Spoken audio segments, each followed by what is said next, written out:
امام فرماتے ہیں کہ ہمارا چاہنے والا، ہمارا شیعہ اگر ہزاروں میں بھی ہے تو الگ سے نظر آتا ہے. کیوں؟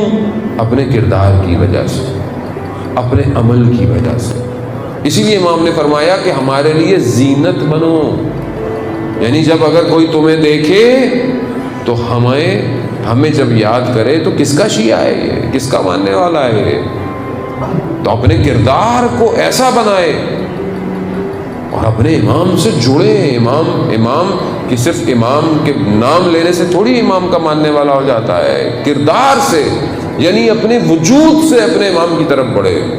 تاریخ میں ایسے لوگ گزرے ہیں کہ جو امام کو اس طرح نہیں مانتے تھے جس طرح امام کو ماننا تھا، مگر امام پر ایمان ضرور رکھتے تھے. ابو بصیر کہتا ہے کہ میں کوفہ کا رہنے والا ہے، چھٹے امام کا صحابی ہے.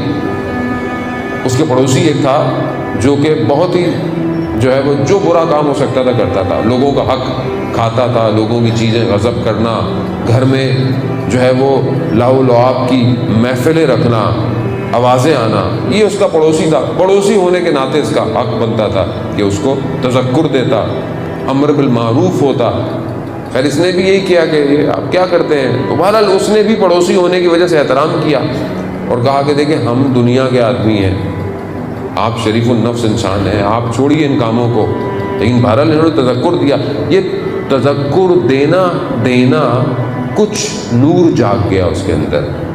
یہ جو لوگ بار بار کہتے ہیں بھائی کیا کریں مولانا، کتنی تبلیغ کریں، یہ تو سنتے ہی نہیں ہے، یہ بچہ سنتا نہیں ہے، یہ گھر میں نہیں سنتا، وہ خاتون نہیں سنتی، کوئی فائدہ نہیں ہے. نہیں عزیزان محترم، فائدہ ہوتا ہے.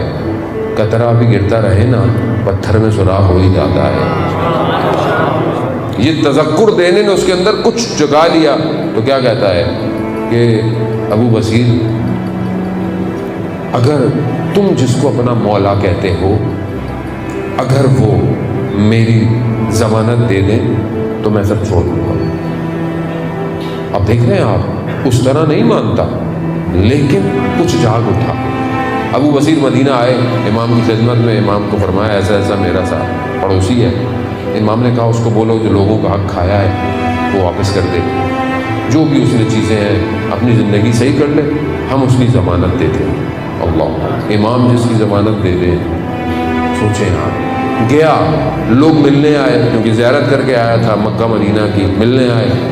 یہ بھی آیا، پڑوسی تھا، جانے لگا، کہا رک جاؤ اکیلے میں کام ہے. جب سب چلے گئے کہا امام نے پیغام بھیجا ہے. اب سنیں امام نے میرے لیے کہا. ہاں. امام فرماتے ہیں کہ یہ سب جو لوگوں کا مال کھایا ہے اس کو واپس کر دو، زندگی وہ جو سارے برے کام چھوڑ دو، ہم ضمانت دیتے ہیں. کہا صرف کہا. تھوڑے دنوں بعد اس نے پیغام بھیجوایا کہ میرے گھر آؤ. جب گھر گیا تو دیوار کے پیچھے سامنے نہیں آ رہا. کہا میرے پاس جتنا مال تھا لوگوں کا میں نے واپس کر دیا، جن کا نہیں پتا تھا وہ صدقہ کر دیا. اب یہ حالت ہے کہ میرے بدن پر لباس بھی نہیں ہے، میں تمہارے سامنے نہیں آ سکتا. یعنی جو کچھ تھا میں نے دے دیا کیونکہ حرام تھا. کچھ نہیں ہے میرے پاس. اور انہوں نے کچھ انتظام کیا اس کے لیے، حتیٰ بدن سوکھ چکا تھا گریے کر کر کے.